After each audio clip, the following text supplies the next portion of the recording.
آج دنیا بس اینڈ کرتے، آج دنیا ہمیں آوارہ بنانا چاہتی ہے، آج دنیا ہمیں جو ہے وہ معاذ اللہ گناہگار بنانا چاہتی ہے، مجرم بنانا چاہتی ہے۔ اس لیے میری قوم کے جوانوں کو وہ مجرم بنانے کے لیے کبھی شراب کا عادی، کبھی نشے کا عادی، کبھی جوے کا عادی بنانا چاہتی ہے۔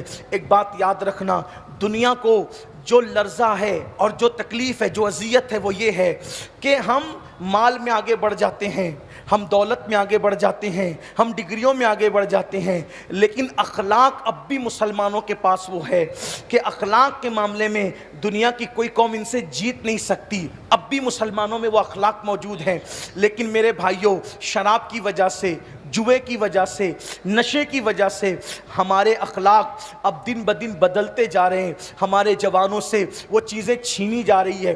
بالخصوص مسلم محلوں کے اندر خود مسلمان ظالم نام کے مسلمان نشہ بیچتے ہیں، نشہ آور چیزیں بیچتے ہیں، نشہ آور چیزوں کو فروخت کرتے ہیں، جوؤں کے دھندے کرتے ہیں۔ میں ان سے پوچھتا ہوں، نشہ بیچنے والوں ذرا سوچو، اگر تمہارا بیٹا اسی طرح تم سے نشے کی چیز مانگے گا تو کیا تم اس کے ہاتھوں ایسی موت فروخت کرو گے؟ کیا پیسہ ہی سب کچھ ہے؟ کیا دولت ہی سب کچھ ہے؟ میرے بھائیوں، دنیا کے اندر حلال کمانے والوں کا مال دنیا میں رہ گیا، حلال کمانے والے اپنا مال ساتھ نہ لے گئے، آپ اور ہم کیا ساتھ لے جائیں گے؟ اور میرے جوانوں سے کہتا ہوں، یاد رکھنا، جب تک تم جوے سے اور نشے سے بچتے رہے اس وقت تک تمہارا معیار بہت بلند رہا۔ میرے بھائیوں، میں تمہاری منت کرتا ہوں، تم جوان ہو، قوم کا سرمایہ ہو، قوم کے لیے جو ہے وہ بہت عظیم سرمایہ ہو۔ جوان کسی قوم کی گویا کہ زلف پریشاں کو سنوارنے کا، نکھارنے کا ایک سبب ہوتا ہے۔ آپ جانتے ہیں جتنے صحابہ کرام ایمان لائے، سب میں زیادہ بڑی عمر کے صحابی کون تھے؟ حضرت سیدنا ابو بکر صدیق، افضل البشر بعد الانبیاء بالتحقیق۔ سیدنا ابو بکر صدیق سب سے بڑی عمر کے صحابی تھے، اور ان کی عمر کتنی تھی ایمان لاتے وقت؟ 37 سال تھی۔ یعنی 37 سال میں بھی انسان بوڑھا نہیں ہوتا۔ یعنی حضور کے سب سے بڑی عمر کے صحابی کی عمر کتنی تھی مکے میں ایمان لاتے وقت؟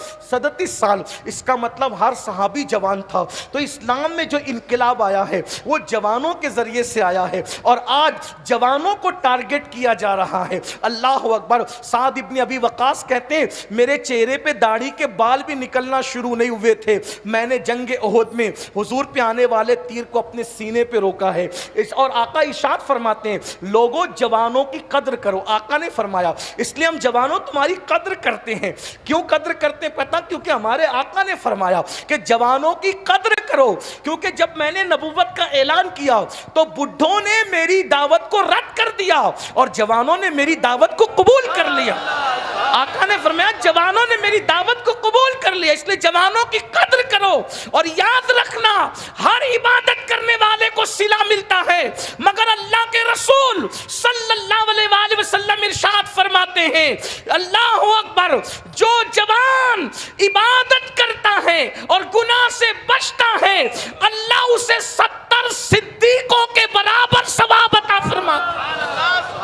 اور صدیق کا مرتبہ شہید سے بھی بڑا ہے، صدیق کا مرتبہ ولی سے بھی بڑا ہے۔ نبوت کے بعد جو مرتبہ ہے وہ صدیقیت کا مرتبہ ہے۔ جوانی میں عبادت کرنے والا 70 صدیقوں کا ثواب پاتا ہے، اور آقا ارشاد فرماتے ہیں جوانی میں عبادت کرنے والے کو بوڑھوں پہ ایسی فضیلت ہے جیسے مرسلین کو اللہ نے لوگوں پہ فضیلت عطا فرمائی۔ اس لیے گناہ چھوڑ دو، گناہ سے نکل جاؤ، جوانی کی تعظیم اور جوانی کی قدر ایک عزت دار مہمان کی طرح کیا کرو۔ ہلدوانی والوں، گرد نواز آنے والوں، کیا فرمایا مولائے کائنات کا قول؟ جوانی کی قدر ایک شریف اور عزت دار مہمان کی طرح کیا کرو۔ شریف مہمان زیادہ کہیں نہیں ٹھہرتا، شریف مہمان زیادہ سے زیادہ 3 دن رکتا ہے۔ ایسا ہی 3 دن کے بعد تو مہمانی رہتی نہیں ہے۔ اگر 3 کو 10 سے ضرب دے دے تو 30 سال، آپ کو بھی ایسے ہی کہتا ہوں، جیسے شریف مہمان 3 دن سے زیادہ نہیں ٹھہرتا، ویسے آج کل جوانی بھی ایسی مہمان ہے جو 30 سال سے زیادہ کسی کے پاس نہیں رہتی۔ 16 سال سے شروع ہوتی ہے، 16 سال سے شروع ہوتی ہے اور 40 سال سے ختم ہونے لگتی ہے، اور 45-46 تک آتے آتے جوانی ختم ہو جاتی ہے۔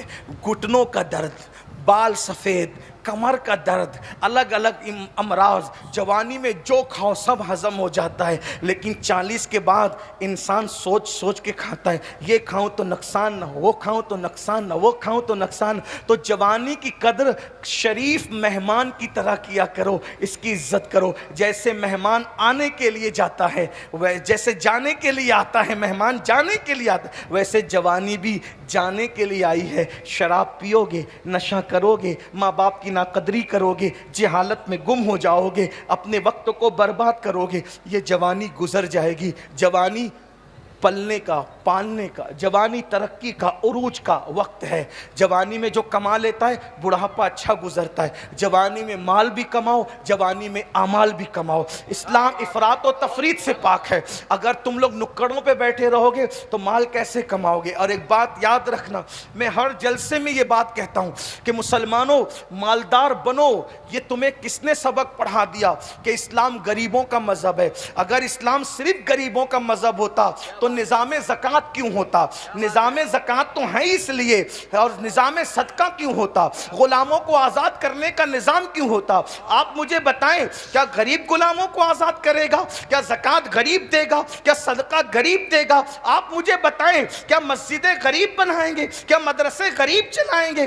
آپ مجھے بتائیں تو صحیح۔ اللہ اکبر، غریب تو دوسروں کے آگے ہاتھ پھیلاتا ہے۔ بڑی معذرت کے ساتھ، میری فکر سے کوئی متفق ہو یا نہ ہو، آپ اختلاف کر سکتے ہیں، لیکن میں بڑی ذمہ داری سے ان مقدس علماء کی موجودگی میں کہہ رہا ہوں، رسول اعظم سے لے کر غوث اعظم تک، امام اعظم تک، ہمارے یہاں کوئی غریب اور مفلس نہیں ہے، اور نہ غریبی اور مفلسی کا کوئی تصور ہے۔ بڑی معذرت کے ساتھ، ہاں چند لوگوں کو غریب ضرور رکھا، وہ چند لوگوں کی اصلاح کے لیے رکھا، چند لوگوں کی تسلی کے لیے رکھا۔ اللہ اکبر، اس لیے یاد رکھنا، زکوٰۃ کا تصور ہمارے یہاں ہے کسی اور قوم میں زکوٰۃ کا تصور؟ اللہ اکبر، کہ سال میں 1 مرتبہ 2.5% نکالو، فطرے کا تصور ہمارے یہاں ہے۔ اللہ اکبر، غلاموں کو آزاد کرنے کا تصور ہمارے یہاں ہے۔ بڑی معذرت کے ساتھ، اس لیے مالدار بنو، محنت کرو اور کوشش کرو۔ اور جہاں تک اللہ کے رسول کی بات ہے، میں بار بار لوگوں کو یاد دہانی کرا رہا ہوں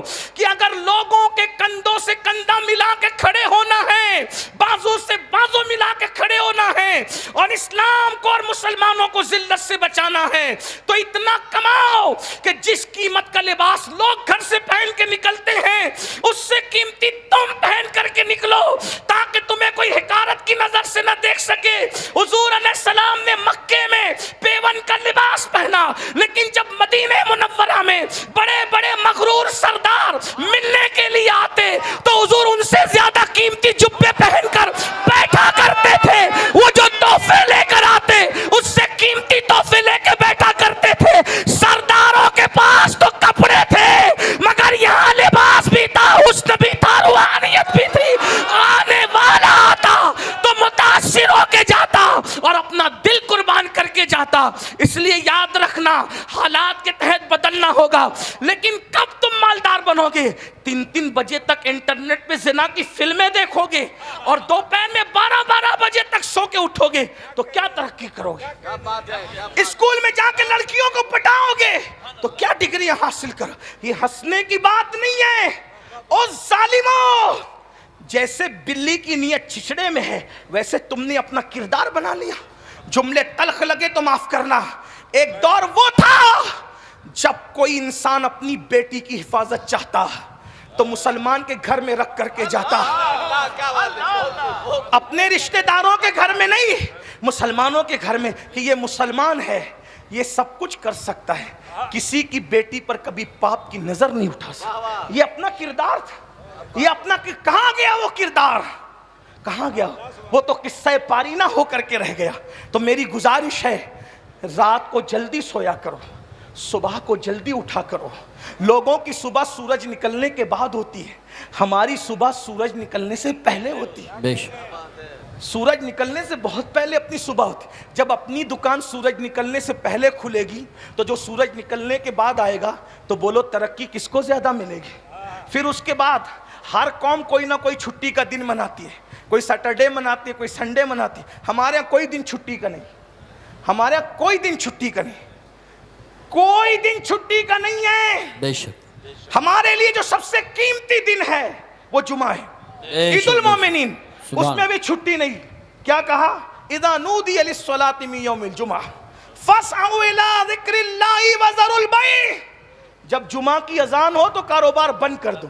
کاروبار وہی بند کرے گا جس نے کھولا ہے. مطلب جمعہ کو بھی کھول کے رکھو.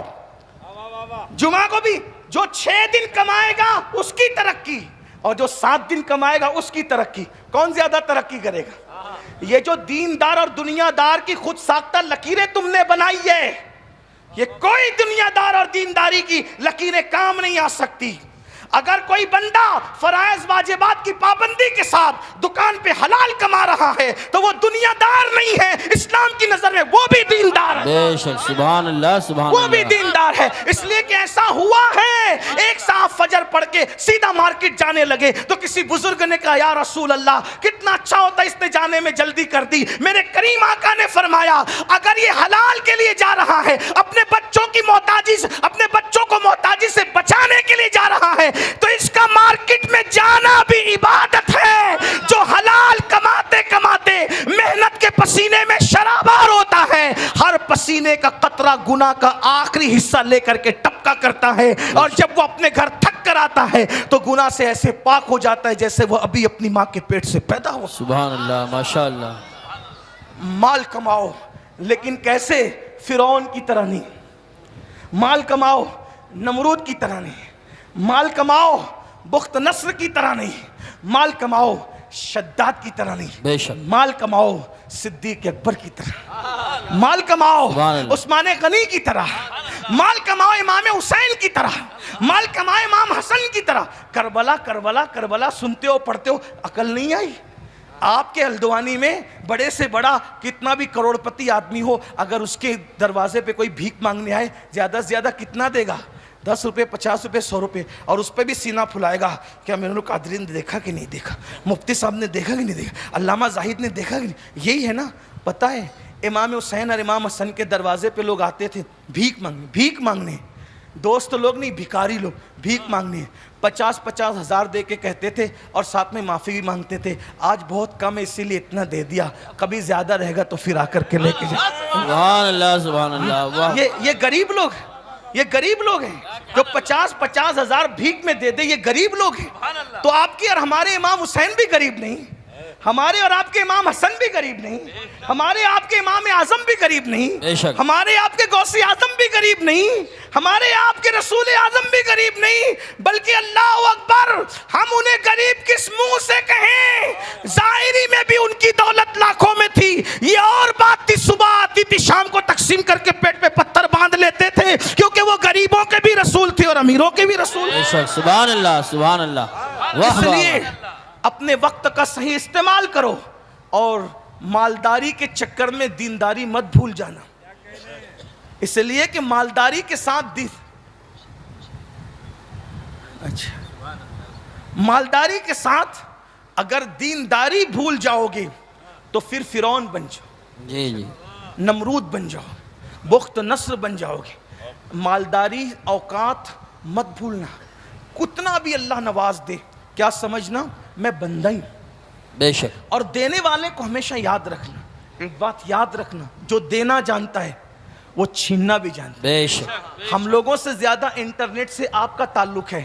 لیبیا کے شہزادے کی تاریخ تمہیں پتہ ہے؟ نہیں پتہ ہے تو جا کے چیک کرنا. سعودی کے بادشاہ سے اس کے دوستانہ تعلقات, مصر کے شاہوں سے اس کے دوستانہ تعلقات, برطانیہ کے صدور سے اس کے دوستانہ تعلقات. اس کا حال یہ تھا, وہ عطر خریدتا نہیں تھا. لیبیا کا جو شہزادہ تھا وہ عطر خریدتا نہیں تھا. چند کمپنیاں مخصوص تھی جو صرف اسی کے لیے عطر بناتی تھی, صرف اسی کے لیے. حضور محدث اعظم کچوچوی رحمت اللہ علیہ لکھتے ہیں, ہر زوال راہ کمالو، ہر زوال راہ کمال، ہر کمال راہ زوالو، ہر زوال راہ کمال، ہر عروج کو زوال ہے، ہر عروج کو زوال ہے، اور ہر زوال کو عروج ہے۔ لیکن یہ بھی یاد رکھنا، عروج کو زوال ہے، خلوص کو کبھی زوال نہیں ہے۔ بے شک، سبحان اللہ سبحان اللہ۔ عروج والے زوال پہ پہنچتے ہیں، خلوص والے یعنی جو اللہ کا بن کے رہتے ہیں ان کو کبھی زوال نہیں آتا۔ پھر وہ بے شک۔ زمین میں بھی چلے جاتے ہیں تو ان کو وَرَفَعْنَا لَكَ ذِكْرَكَ کا صدقہ ملتا ہے، وَلَلْآخِرَةُ خَيْرٌ لَكَ مِنَ الْأُولَىٰ کا صدقہ ملتا ہے۔ دیکھا غریب نواز کو، 900 سال ہونے کو قریب آ رہے ہیں لیکن ہر دن میرے خواجہ کی ترقی کا دن ہے۔ اے ہائے ہائے، کل سبحان جتنے لوگ اللہ۔ ڈنکے بجاتے تھے اس سے زیادہ، غوث پاک کے جتنے ڈنکے کل بجتے تھے اس سے زیادہ آج ہیں، وارث پاک کے ڈنکے کل جتنے بجتے تھے اس سے زیادہ آج ہیں، امام اہل سنت کے ڈنکے کل جتنے بجتے تھے اس سے زیادہ آج ہیں، تارک السلطنت مخدوم سمنہ علیہ رحمہ کے ڈنکے جتنے کل بجتے تھے اس سے زیادہ آج ہیں، سرکار صابر پاک کے ڈنکے کل۔ کس نے سوچا تھا کہ جنگل میں ایک مرید کرنے والے کے نام کے بھی چرچے ہوں گے؟ اللہ اکبر، جس کی قبر پر 12 سال تک کسی کو آنے کی اجازت بھی نہ ہوگی، وہاں بھی میلے لگیں گے۔ اللہ اللہ، جس نے ایک ہی مرید کر کے کہہ دیا کہ تو بھی چلا جا، سبحان، غور تو فرمائیں، ایک ہی مرید کر کے کہا کہ تو بھی چلا جا، اور جب تک میں نہ جاؤں تو نے نہیں آنا۔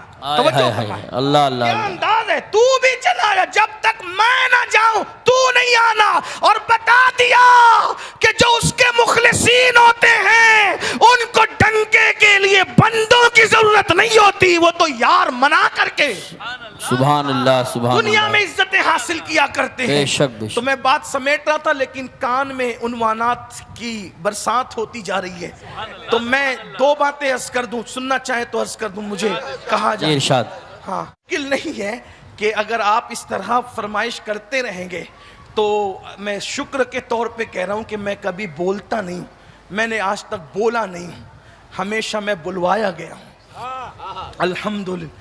اور غزل پڑھنے والے کو دشواری ہو سکتی ہے عنوان غزل کی فرمائش پر، انشاءاللہ مجھے دشواری ہے، میں آپ کو کہتا رہوں گا، لیکن آپ تھک نہ جائیں اس کا مجھے خوف ہے، آپ پک نہ جائیں اس کا مجھے خوف ہے، تو میں اپنی بات کو سمیٹنے لگا ہوں، لیکن توجہ کرنا، مالدار بنو، بہت مالدار تمہیں بننا ہے، اور موجودہ حالات میں ٹکراؤ کی کوشش مت کرو کسی سے بھی۔ بے شک، آپ کے پڑوس میں کوئی رہتا ہو کسی سے نہ ٹکراؤ، مسلم رہتا ہے نہ ٹکراؤ، اگر مسلم نہیں ہے تو بھی مت ٹکراؤ، کیونکہ ہمارے نبی نے ہمیں پڑوسیوں کا حق بتایا، بے شک، اور مسلمان ہو یا مسلمان نہیں ہو ہمیں پڑوسی کے حق کو ادا، ہاں یہ ضرور ہے اگر مسلمان ہے تو ڈبل حق ہے اس کا، ایک پڑوسی ہونے کا، ایک مسلمان ہونے کا، اور اگر مسلمان نہیں ہے تو کم سے کم ایک حق ہے، عیسائی ہو، یہودی ہو، کوئی ہو، اس کا حق ہے کہ وہ آپ کا پڑوسی ہے۔ اور کیسا پڑوسی کا حق، اگر بات آپ نے مجھے دیا ہے عنوان تو ایک ہی بات سناتا ہوں، پڑوسی کا حق کیا ہے اور کتنا خوبصورت حق ہے۔ آج پوری توجہ ہماری نمازوں پر، تسبیح پر، مصلی پر ہونا چاہیے۔ میں تو نماز کا عنوان میری زندگی کا عنوان، جب تک نماز پہ بیان نہیں کرتا ہے مجھے ایسا لگتا ہے کہ مجھے چین نہیں ملتا، اور میں لوگوں کو کہتا ہوں نماز نہیں پڑھو گے تو کچھ نہیں ملنا۔ سب سے پہلا سوال قیامت میں نماز کا ہونا۔ آقا علیہ السلام فرماتے جو نماز چھوڑ دے میں اس سے بیزار ہوں، اور حضور کی بیزاری سے ہم اللہ کی پناہ طلب کرتے ہیں۔ لیکن آج پوری توجہ اسی پر ہے، بہن مر رہی ہے، مرنے دو، ماں باپ برباد ہو رہے ہیں۔ آج کل تو حال یہ، ابھی میں علامہ صاحب کے یہاں گیا تھا، رودرپور گیا، علامہ زاہد رضا صاحب کے، حضور مفتی اعظم رحمۃ اللہ علیہ کے مریدوں میں سے، ان کے والد اعلیٰ حضرت کے مریدوں میں سے، بتایا خوشی ہوئی، یعنی کہ ایک خان امام کے دور سے ان کا تعلق بریلی شریف سے، ماشاءاللہ۔ اللہ تعالی ہم سب کو امام اہل سنت کے سچے مسلک پر اور ہماری نسلوں کو بھی چلنے کی توفیق عطا۔ آمین۔ ابھی علامہ مفتی صاحب نے اشارہ کیا، نئی نئی فکر لے کر کے لوگ آ رہے ہیں، میری بس اتنی گزارش ہے، کوئی بھی اچھے سے اچھا مقرر آئے، پیر آئے، شہزادہ آئے، عالم آئے، مفتی آئے، تو ہم نے کرنا کیا ہے؟ ہم نے کرنا یہ، کوئی گنتی پڑھتا ہے، گنتی پڑھتا ہے، 1 کے بعد 3، 3 کے بعد 4، 4 کے بعد 6، کوئی گنتی پڑھتا ہے، تو آپ کا کوئی اس کو قبول نہیں کرتا. مفتی صاحب پڑھیں, علامہ صاحب پڑھیں, امین القادری پڑھیں, حضرت پڑھیں, کوئی قبول کرے گا؟ نہیں قبول کرے گا. کیوں؟ آپ کہیں گے مولوی صاحب گنتی کا اصول ہے, تو ایک کے بعد 3 نہیں آتا, 2 آتا ہے, اصول ہے نا. تو آپ گنتی کے معاملے میں مولانا کی گنتی کو بھی اصول پہ پرکھتے ہیں. تو جیسے آپ گنتیوں کو اصول پہ پرکھتے ہیں تو ویسے ہی آپ کو ہماری باتوں کو بھی اصول پہ پرکھنا چاہیے. جی جی بے شک. ہماری باتوں کے مطابق بزرگوں کو ڈھالنے کی کوشش نہ کریں. بے شک. بزرگوں کی نظریات اور باتوں کے سامنے چیک کریں. آنے والے مقرر کو, خطیب کو, پیر کو, اگر اس کی بولی بزرگوں کی بولی سے ملتی ہے, کسی نسل کا ہو, سبحان اللہ. کسی نسل کا ہو, کسی خطے کا ہو, کسی قبیلے کا ہو, کسی سلسلے کا ہو, رنگ اس کا کیسا ہی ہو, ٹوپی اس کی کیسی ہو, جبہ پہنا ہوا نہ ہو اور کرتے پھٹے ہوئے جیسا ہو, اگر اس کی بولی بزرگوں کی بولی سے ملتی ہے, سمجھ جانا یہ اپنا ہے. اور اگر کتنا بھی خوبصورت لباس ہو, کتنا بھی خوبصورت امامہ ہو, کتنی بھی اچھی تقریر ہو, اگر بزرگوں کی بولی سے اس کی بولی کچھ نہیں لگتی ہے تو اس کو آپ نے ریجیکٹ کر دینا ہے. بے شک. بہت خوب. واہ واہ واہ آپ واہ. کو خیال رکھ, کیونکہ ہمیں ہمارے امام نے اصول دے دیا, تیرے غلاموں کا, تیرے غلاموں کا نقش قدم راہ خدا وہ کیا بہک سکے جو یہ سراغ لے کے. سبحان اللہ. ماشاء اور اللہ. ہمارے بزرگ کون ہیں؟ شاہ برکت اللہ ہمارے بزرگ, بے شک. شاہ علیہ رسول ہمارے بزرگ, مہارر شاہ علی حسین اشرفی میاں شیخ المشائخ ہمارے بزرگ, بے شک. حضور سبحان. محدث اعظم کے چوچوی ہمارے بزرگ, بے شک. شاہ عبدالعزیز جیوت دہلوی ہمارے بزرگ, بے شک. شیخ عبدالحق دہلوی ہمارے بزرگ, بے شک. شاہ ولی اللہ ہمارے بزرگ. بے شک. یہ حضور کے وہ سچے غلام ہیں جنہوں نے حضور علیہ السلام کے دین کی سچی ترجمانی. بے شک. بے اس شک. لیے آج کسی کی بھی بولی کو ان بزرگوں کی بولی پہ پرکھنے کی کوشش کریں. بے شک. اللہ تعالی ہمیں اسی پہ قائم رکھے. آمین.